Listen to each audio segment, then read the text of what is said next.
कवने महलिया से निकली मालिनिया यर निकली मालिनिया यर कहवा सगुन लिए अरे कहवा सगुन लिए जई रे मालिनिया यर कहवा सगुन लिए जई रे ललनवा।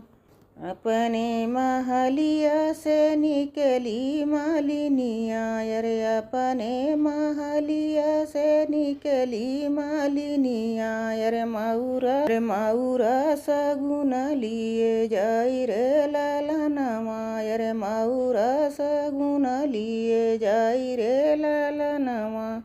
अपने महलिया से निकले बेटा के पापा यर बेटा के पापा करैला गे मऊरा के मोल रे ललनवा यर करैला गे मऊरऊ के मोल रे ललनवा। कितने के हवे मालिनी तोहरा जे मऊरा ये तोहरा के मऊरा हीरे मोती दीहू जड़ाई रे ललनवा यर हीरा मोती दीहू जड़ाई रे ललनवा। कितने के हमें मालिनी तोहरा मऊरवा यर तोहरा मऊरवा यर हीरा मोती दीहू जड़ाई रे ललनवा जड़ाई रे ललनवा। ये तोहरे पड़ा राजा बाज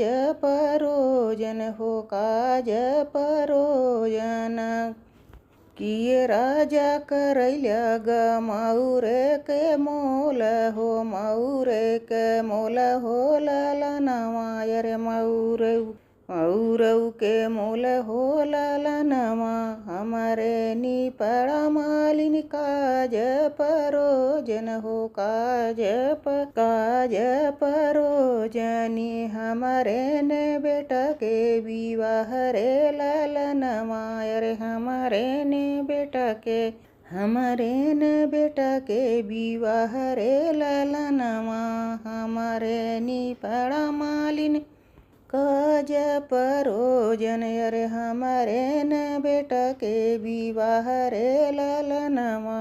हमारे नी बेटा के विवाह रे ललनवा।